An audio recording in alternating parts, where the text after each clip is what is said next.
Hello, everyone. My name is Gary Gomes. I'm here to talk to you about Vedic astrology and how it affects you and how it affects the world in general. I'm going to take a stab tonight um, at looking at the chart of the United States over the next year, and then I'll go to the world chart next week for New Year's. But I want to start with the U.S. chart this week because we have such a lot of um, news coming out of Washington, especially regarding the January 6th proceedings and also a variety of other topics coming out right now. So this so this seemed like an appropriate time for those of you who have watched the broadcast before.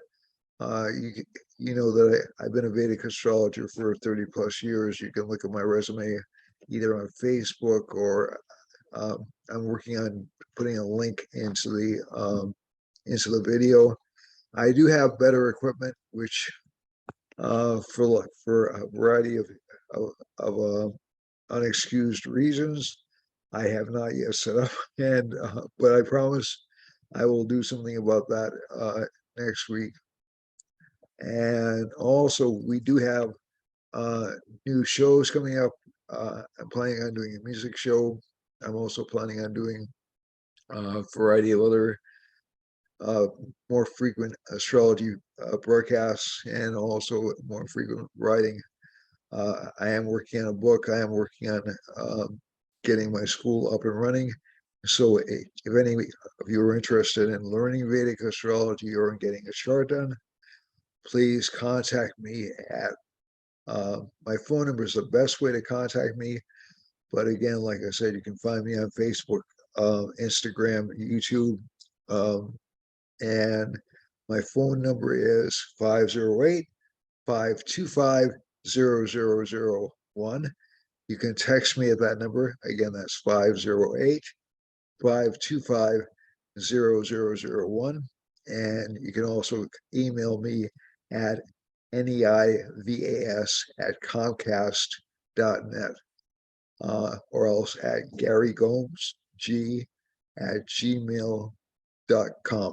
Okay, that's Gary Gomes G, all run together at gmail.com.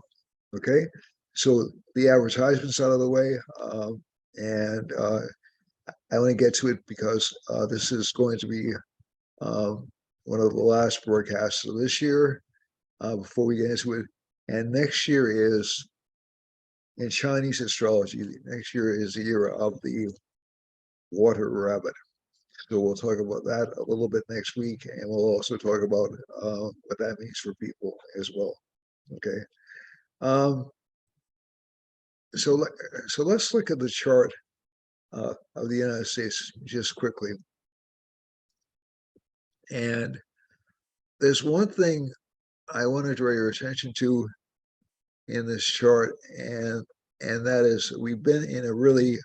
Oops, let me make sure this is broadcasting because this is always a trick with YouTube. Um, so the first share often doesn't take, and I usually do it 3 times just to be sure. Oh, by the way, while you're waiting for me to get the screen up, uh, please subscribe. Please tell your friends about the channel. If there's any topic you'd like me to cover, please let me know. I'll be more than happy to cover it. And it doesn't have to be limited to once a week. I can do this more often. It depends on what you want me to do. If you want me on the air more often or on YouTube more often, please let me know. I'll be happy to do it. But so let's talk some more. I will do a live broadcast sometime really soon. I am having some interviews coming up with some prominent astrologers and other guests. So again, a lot of this stuff has been put on pause because of personal things that I have to take care of. Nothing serious, just resettling in a new place. And that's taking longer than I expected. So if you can look at the United States birth map or birth chart, it's a Sagittarius rising chart. The moon is in Aquarius. It's in a lunar mansion called Sadabishak. And so the United States is, and its sun is in Gemini. Now, again, this is Indian astrology, which uses a sidereal rather than a tropical zodiac. So all the signs are almost all pushed back one whole sign. With Mars, Venus, Jupiter, and what's called the Munter point. Now, the Munter point is really not that important, but it just showed up there. That's what the MU is, and at least not for the birth chart. The Munter point is not really that important for a birth chart. And you have Rahu and a retrograde Mercury in the eighth house. Saturn is in the 10th house, which is good for controlling the world. It's a power position. If Saturn's in the 10th house, it does mean that a person in an individual chart, it means that a person will rise in status and become a leader of a village or a community. And the United States has risen to be a leader of the world. There's no doubt about that. It's not really something where I'm being like unduly nationalistic. That's just factual. With the largest economy in the world, have the largest military in the world, probably the most influential country in the world right now. And we have been for a while. Now, in terms of, so that's been going on for, I say, roughly 30 years. The United States is essentially, it's been challenged, but really not.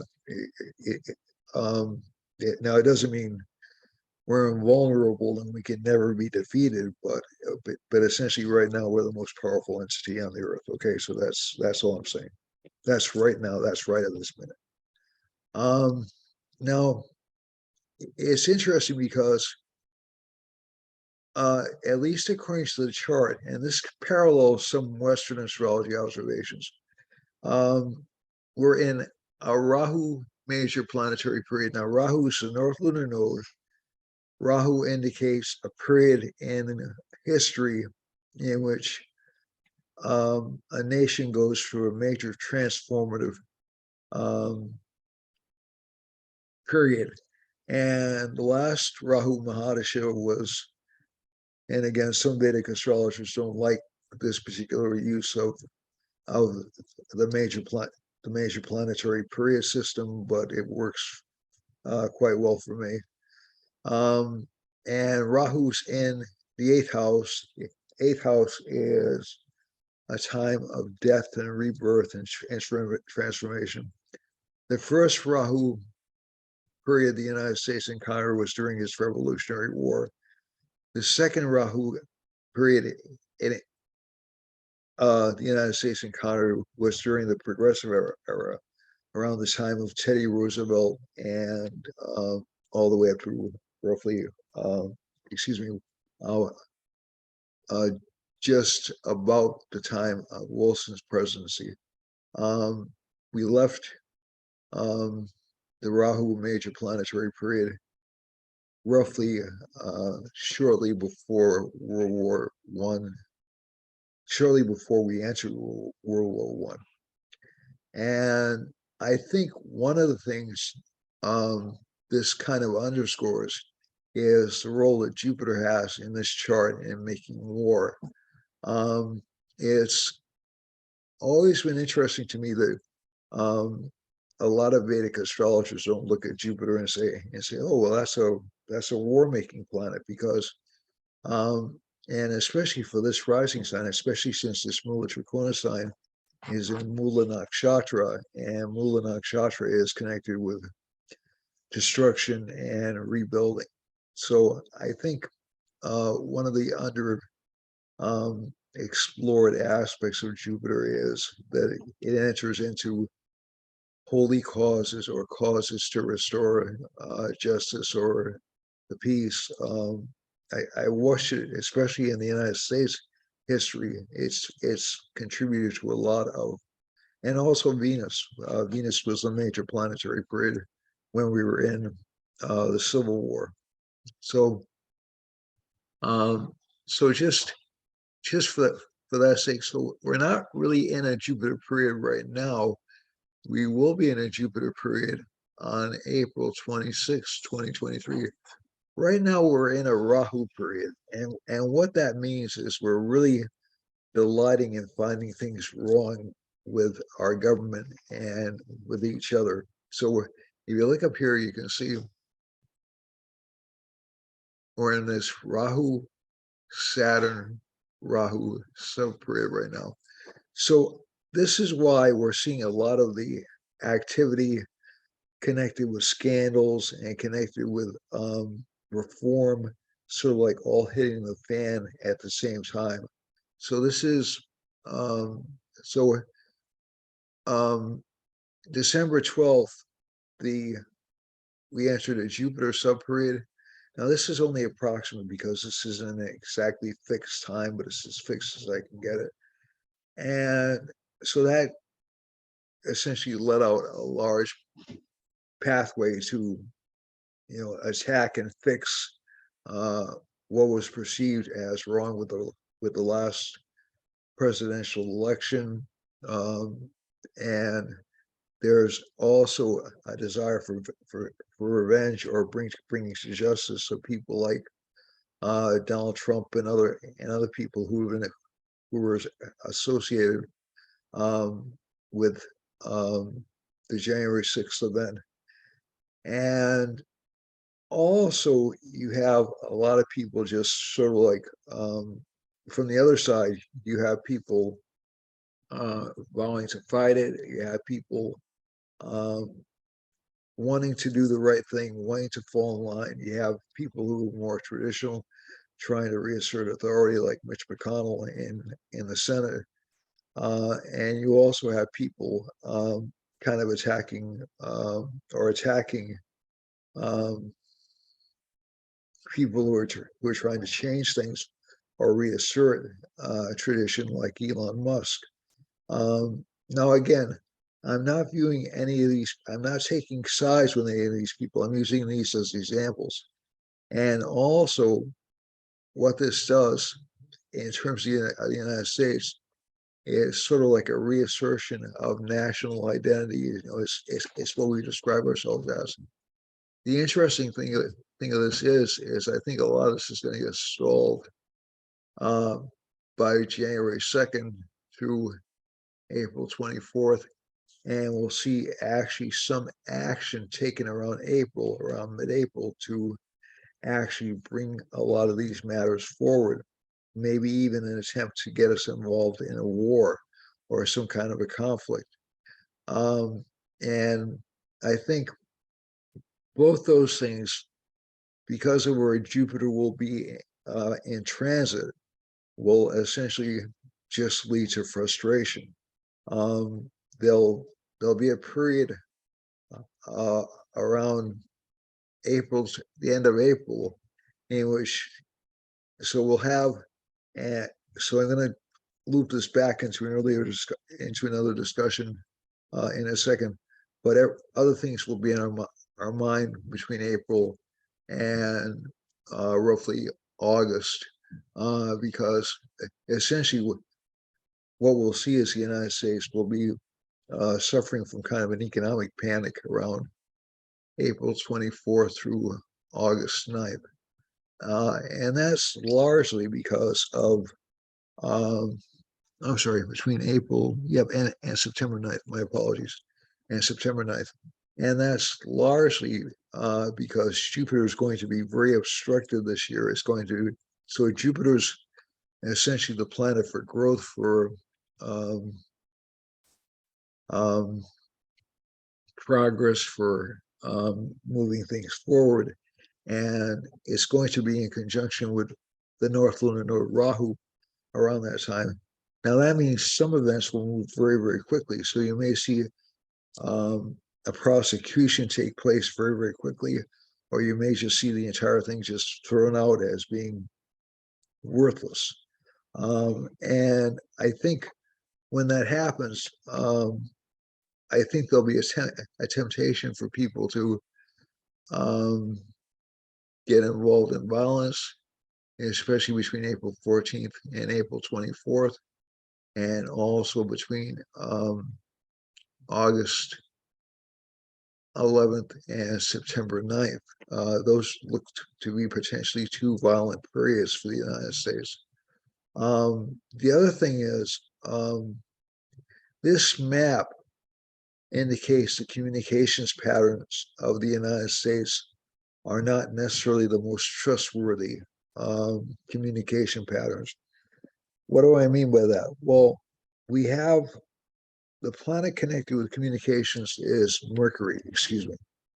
Mercury's in the 8th house. It's along with Rahu. That's typically a dramatic combination. And when I say dramatic combination, I mean it likes to make stories up. It likes to add a lot of drama to news events. And there's a lot of news which is hidden or not reported. And I'm not talking about this in terms of conspiracy theory. I'm talking about this in terms of essentially a lot of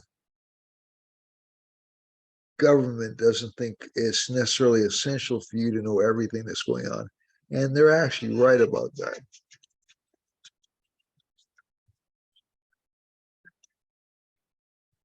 One second.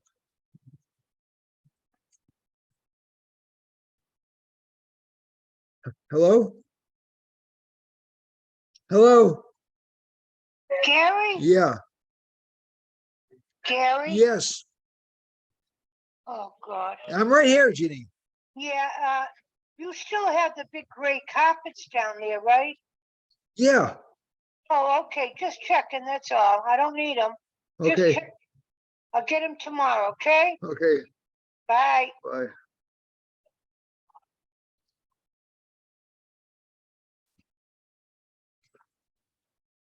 All right. Sorry about that. All right. And hopefully that won't happen again much anymore. The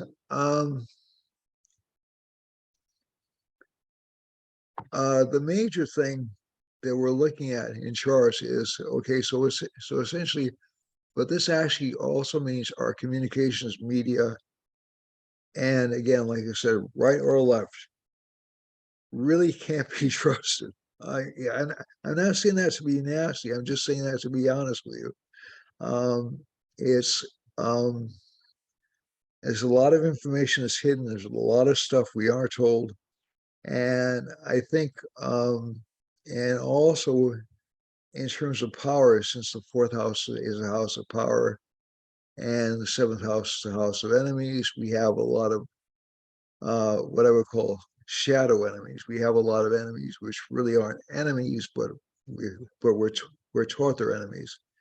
And I think one of the big things we're going to see come out of this entire Rahu Mahadasha will be a gradual realization that essentially it's not, and I've said this before, essentially there'll be a kind of a,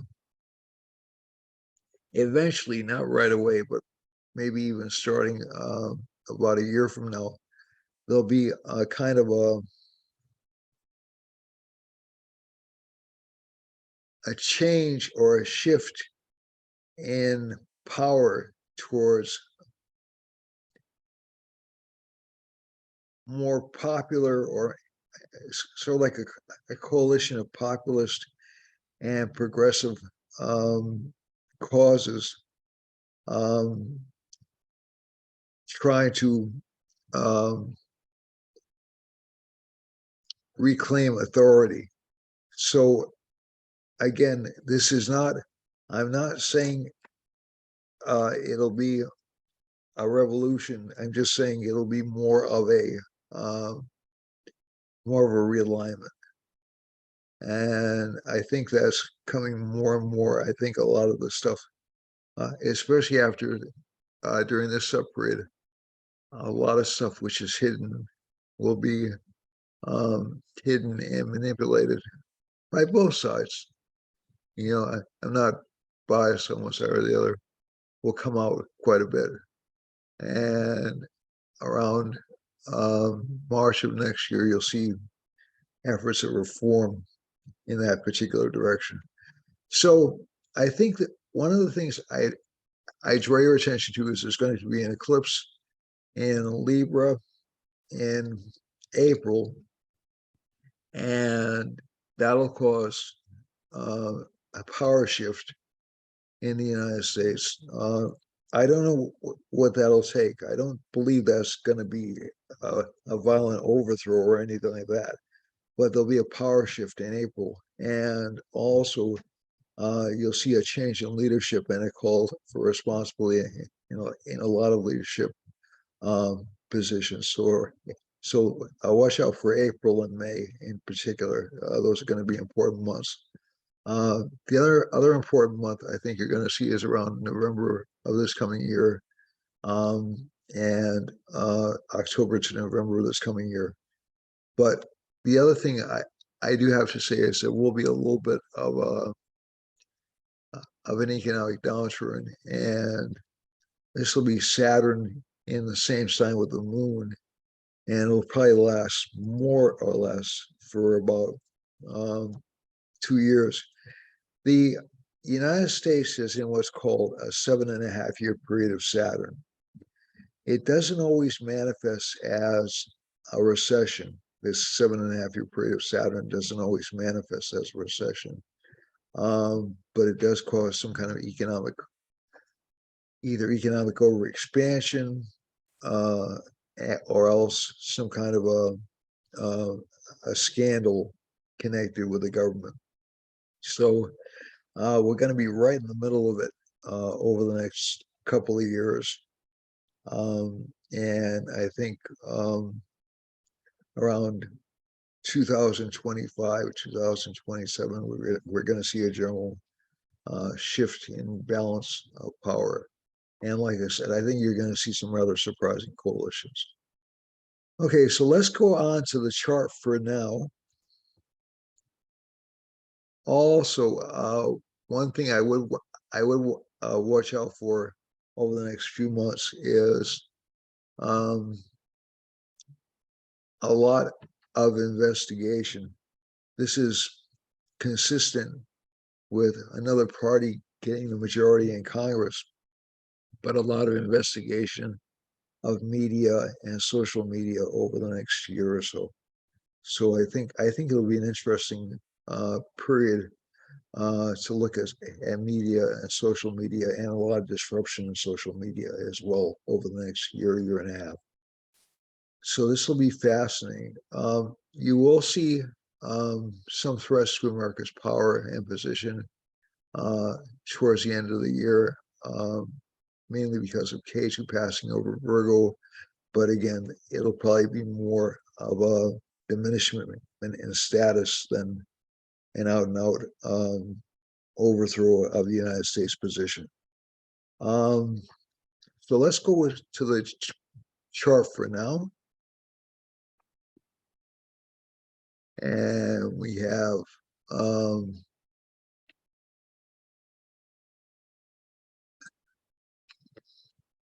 the sun is in the 5th house in this chart.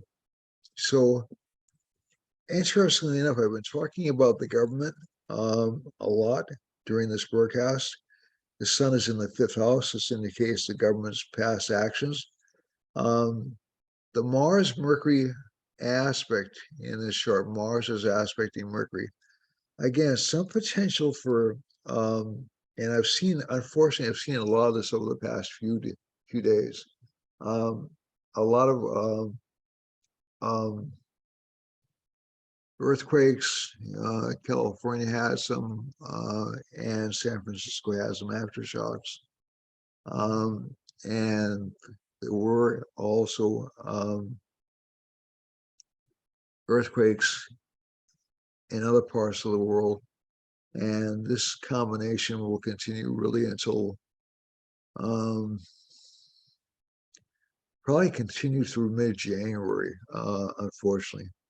And that's mainly because of Mercury, the exchange of Mercury, not the exchange, but the interaction of Mercury and Mars. This Mars retrograde is rather damaging.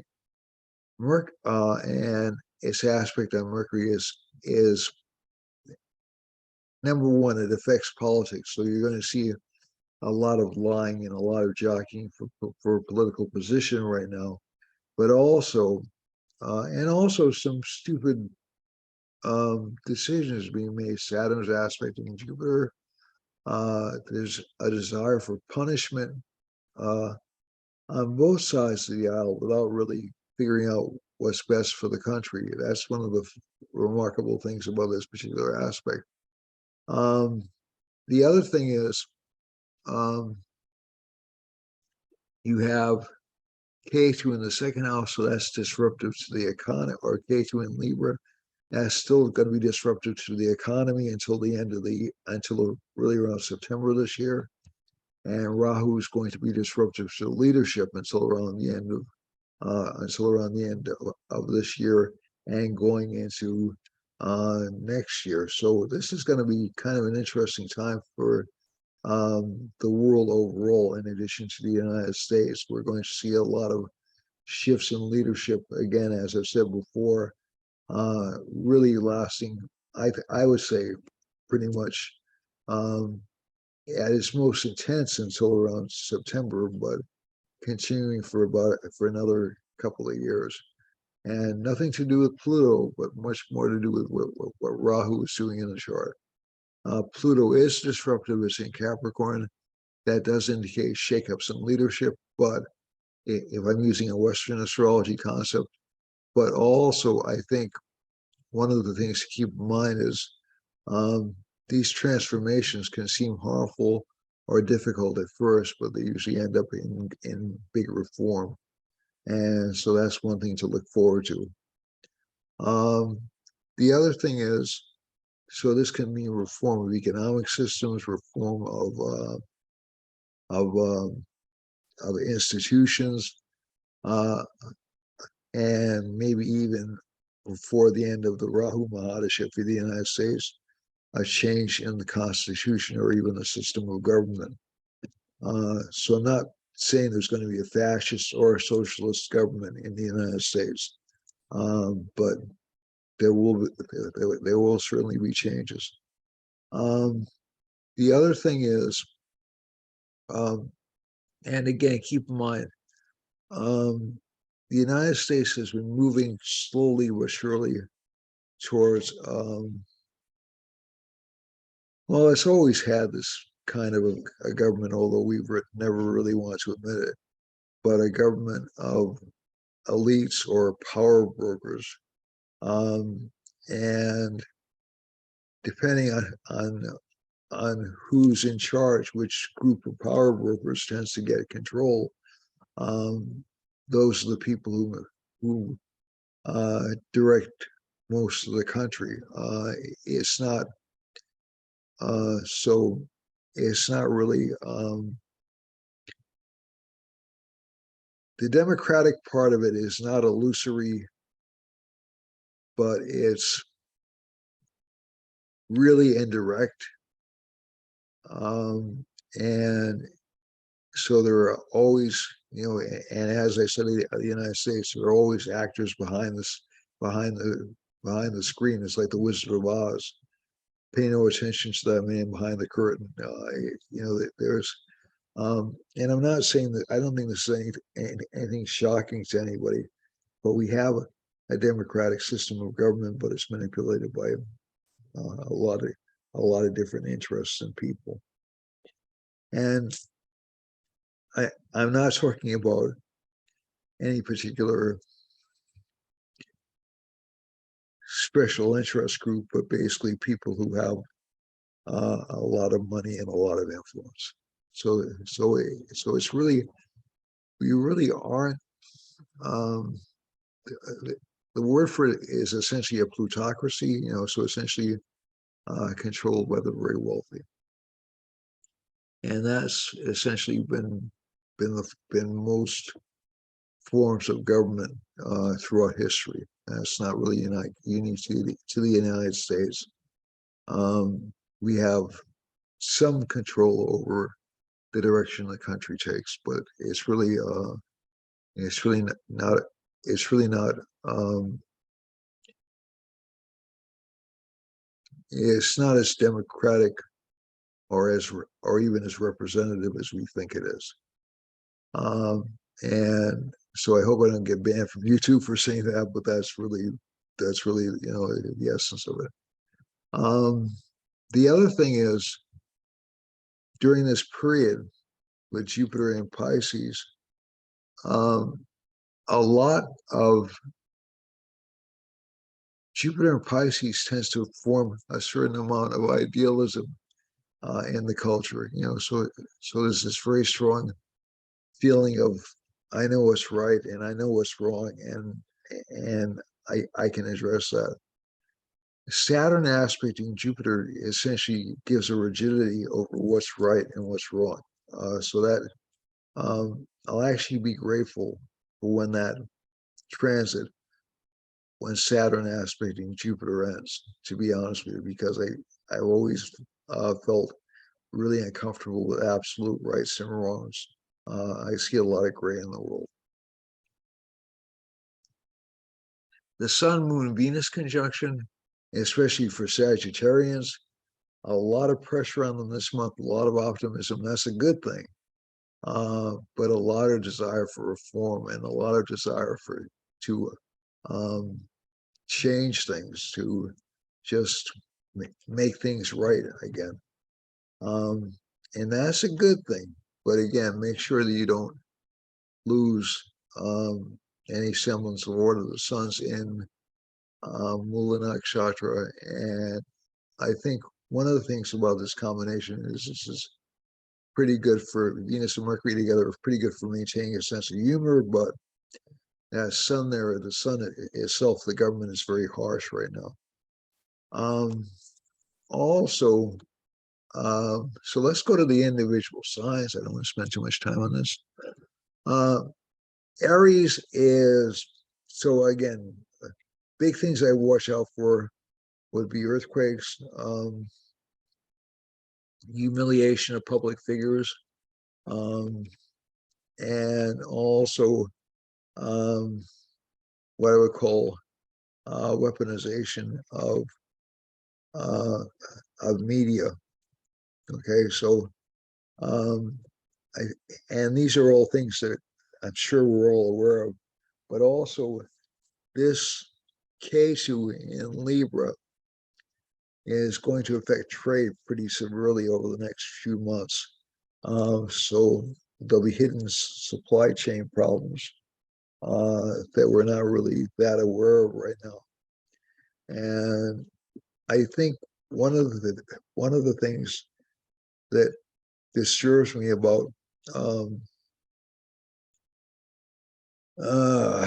this is going to be so political, but what the hell?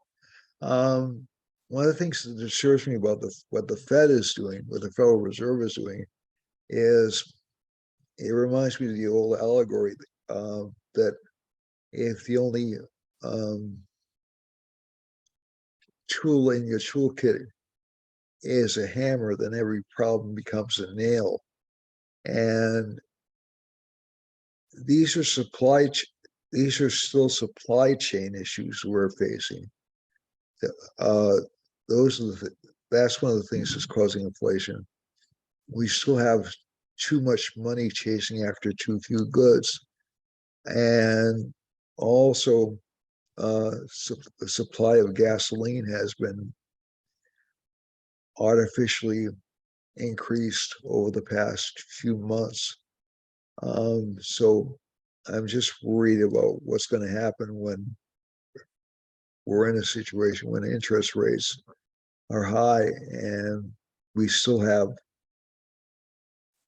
low supply. And I think one of the things that tends to result, and we lived this through the 1974 to 1978 years, is we end up in what's called a stagflationary economy. Now, again, that may not happen because the supply chain issues may be corrected within about 4 months. That's possible. Um, so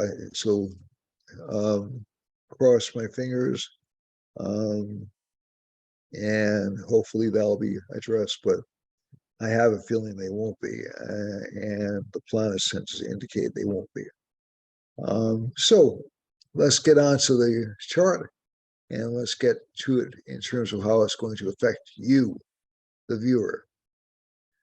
All right, so Aries, let's start with Aries again. Aries is this little box up here in next to the upper left-hand corner. And so we have Rahu in Aries again. Rahu is hitting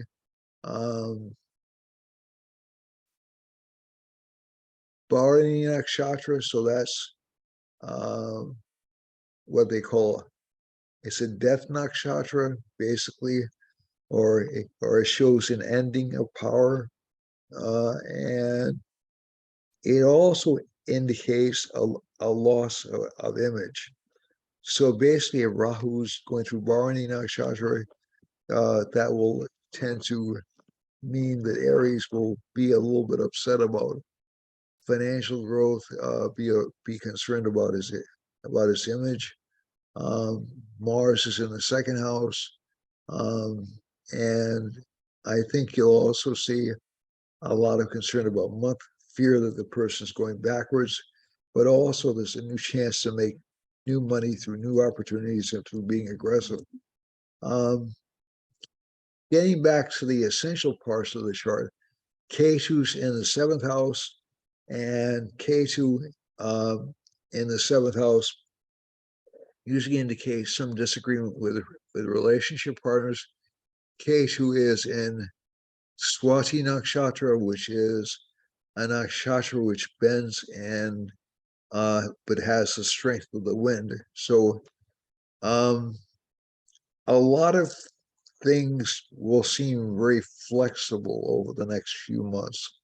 There'll be shifts in supply, shifts in demand, shifts in, and also relationship partners will seem to be a little bit difficult to communicate with, a little bit incomprehensible. With that cluster of good planets in Sagittarius, that looks very good for career success.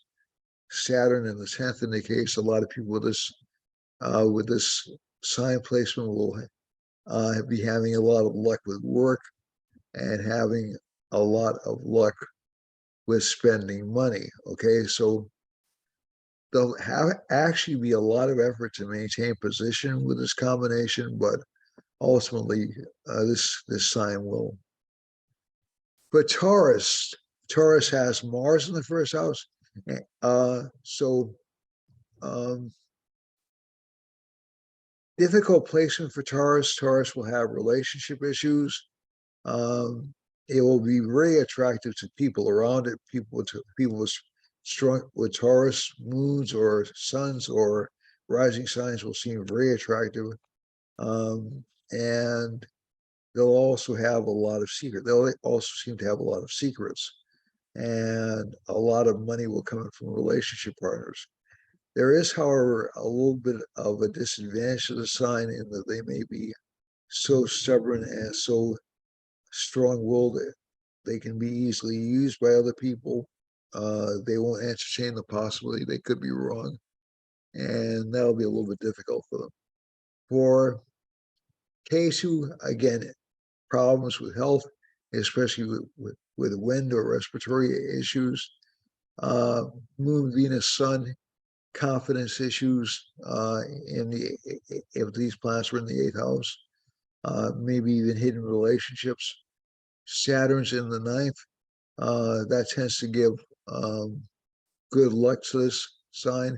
and Jupiter's in the 11th, so some gains from friends. For a Gemini, um, the Lord of Gemini sits in the 7th house, so there'll be a lot of attention on relationship matters at this particular time. Relationship life will be pleasant, but relationship partners will be a little bit controlling and a little bit unstable as well. And this is also business relationships. This isn't just personal relationships. The other thing, keep in mind, K2's in the 5th house, so luck will be variable but good. If you're willing to bend and adjust, you'll have good luck. And the same is true of children. Children will tend to have that kind of luck if they're willing to bend or adjust. Saturn's in the 8th. Again, this sign will seem very attractive, but in a very forbidding kind of way. Good for career life and good for fame through friends. But again, Mars is in the 12th house. This is a classic Mars affliction combination, so there may be some problems with relationship life. For Cancer, Cancer has Mars in the 11th house. Very good planet for this rising sign. It'll give good boost to career and good boost to status. For the moon itself is in the 6th house, so this will seem to be a kind of a month of struggle. This sign will have to look out for health or for pay special attention to his health and his emotional needs this month. It may be a sign will be a little bit short-tempered or a little bit difficult to deal with. Relationship life will be solid if unexciting. Jupiter will be in the 9th, and that's good for luck. And Rahu's in the 10th will give some career fame.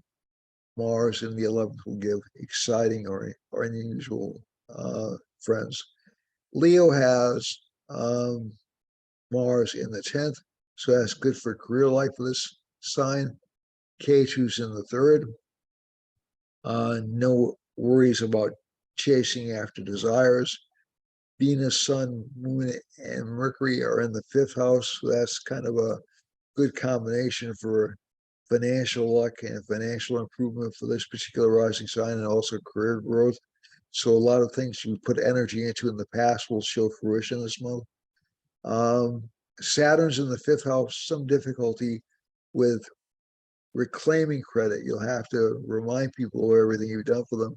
And Jupiter's in the 8th. Some extra gains or some windfalls are anticipated through relationships.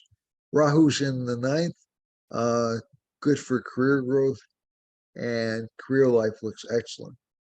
For Virgo, Virgo has K2 in the 2nd house,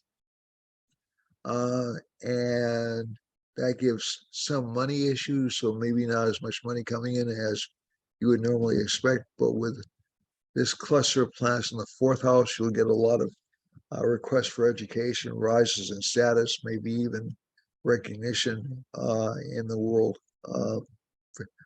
due to things you've done, due to things you've established.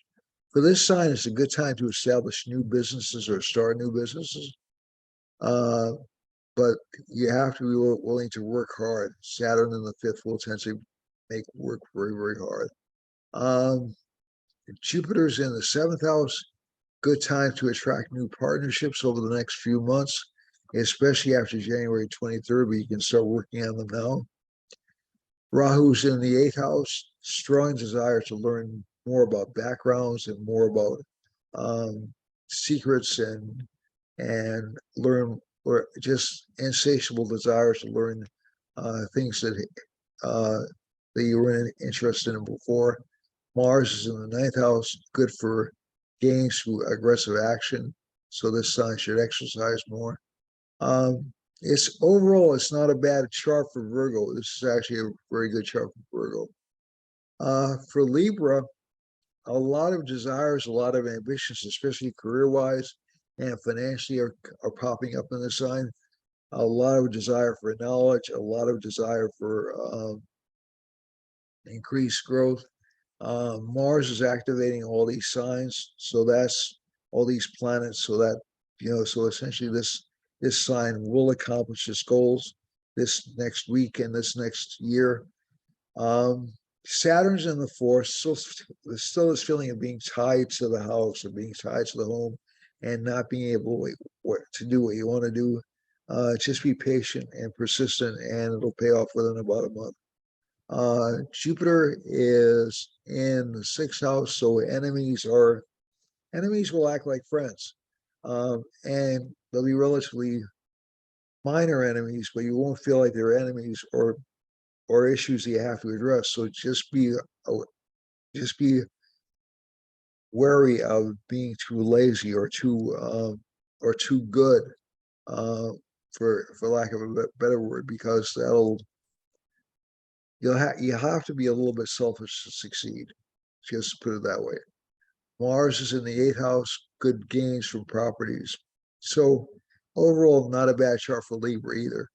For Sagittarius, I'm sorry, for Scorpio, Mars is in the seventh house, a lot of fights with relationship partners.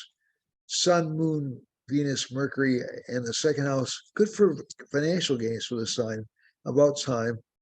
Saturn's in the third house, that'll give a lot of courage to the sign. But again, be careful not to take on too much. This sign's going to feel pretty good for about a month, and then a lot of energy will tend to uh, run out of it. So just be warned about that. And even some illnesses may pop up. So just be careful. Okay.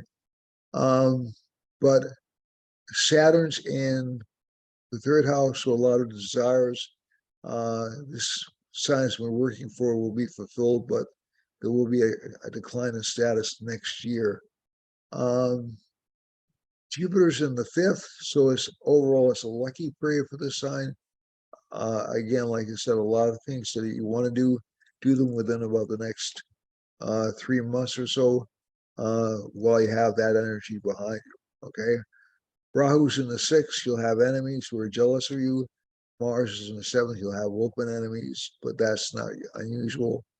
And K2 in the 12th, watch out for spending too much money. It's kind of a trait that's been plaguing Scorpio for the past year or so. For Sagittarius, a lot of activity in the first house right now. And this particular combination is sort of like the opposite of the US chart. So we have a lot of planets in Sag opposite Mercury. So this is essentially a lot of attention focused on doing the right thing, communicating the right thing, talking about the right thing, a lot of energy, but also this sign will find it very easy to lie in order to get what it wants. Very easy. The end will justify the means. Saturn is in the second house. So be careful about that because that's a trap and it won't last. As a matter of fact, towards the middle of the week, it'll go away, then it'll come back again, then it'll go away again. So just be really careful what you say, and remember what you say because it'll be remembered by other people. Saturn's in the second house, excuse me, and this does give some financial limitations to the sign. Jupiter's in the fourth, again, like I said, kind of a rigidity. I know what's right, kind of an attitude for the sign. Mars is in the sixth. Watch out for involvements with people or for getting into petty conflicts with people. It's not a good time to do it. And K2 in the 11th. So again, friends seem to be people who seem to be friends really aren't friends. Our friends, they'll shift like the wind. For Capricorn, Capricorn has Saturn in the first house, so a good time of command. Jupiter's in the third house, so a desire for things to go smoothly as opposed for rapid change. Rahu's in the fourth, so there'll be a feeling of unease in home. And Mars is in the fifth, so there'll be this feeling of conflict with children. K2 in the 10th house, again, some lack of recognition in career luck, but a lot of expenses for this sign this month, so be careful about putting yourself into debt. For Aquarius, Aquarius has the Lord in the 12th house. So again, there's that same warning about death, but there's also gains for this sign. There are a lot of positive planets in the 11th house. So new friends, new acquaintances, new financial growth with Jupiter in the second house. But again, it's still with some ties connected to it.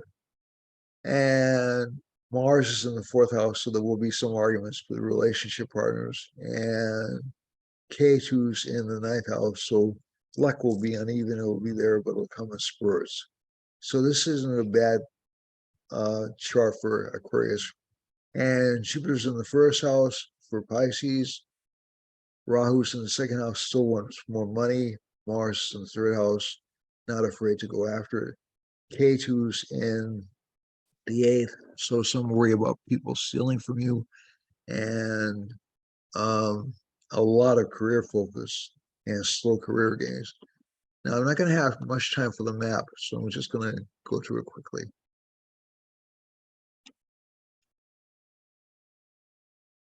Okay, so the areas that seem to be most problematic in this chart are essentially the South Pacific, but even Hawaii has Mars going through it, and that can indicate some more volcanic activity, as we saw before. California has a Jupiter, or Western Canada has a Jupiter line going through it, and you can see a lot of activity on the West Coast with Mercury and Venus. And from the combination we have, Mars is aspecting all those planets, right? And Jupiter is really strong in this chart. So there will be some more disruption. There may even be some more earthquakes in Western California or along the Washington, Oregon coast. I hope not. And even some potential for them in Mexico. I did see an uprising in Ecuador in the news. I didn't have a chance to read it, but that's actually in consistent with what I saw for leadership. There'll be a lot of panic in around the Great Lakes and Louisiana and down to Mexico, and some fear in that part of the world, and some aggression between Mars and Rahu. This region of the country will be kind of fearful. And Saturn is passing right through Brazil. So South America is not going to have an easy time of it either. There'll be changes in leadership or potential for revolts in several countries and demonstrations in several countries, and even some authoritarian practices or crackdowns in Brazil. In Iceland looks okay to me. The west coast of Africa looks okay. In terms of Europe, going through Italy, all the way through Finland and through the Balkans, a lot of problems in government, a lot of scandals connected with government, maybe even affecting Turkey, since Turkey's in between Mars and Rahu lines, so Turkey and Iran are still going to be experiencing some difficulty with potential protests, and that'll actually extend down into Sudan and down through Central Africa, and even onto the west coast of South Africa right here. The last bit I want to look at is we have all these lines running through Pakistan, India, and so we know this water in Bangladesh. We know this water in large parts of the Middle East, and in Pakistan and Afghanistan, and that'll actually hit India too a bit. So you can expect some water crises and some scandals in show business there. And finally, when we get over to this Jupiter line, you'll see the government in China. I think China has been manipulating, not manipulating data, but manipulating its people a little bit, and also down into Indonesia and into Australia. There's been a lot of public manipulation with policy decisions, and I think you'll see some more protests in China. Finally, Sun is going through Japan, so some changes in government in that part of the world too, and even in Australia. So again, this sounds chaotic. A lot of these things are relatively minor issues. They're what I would call local scandals, versus like real changes.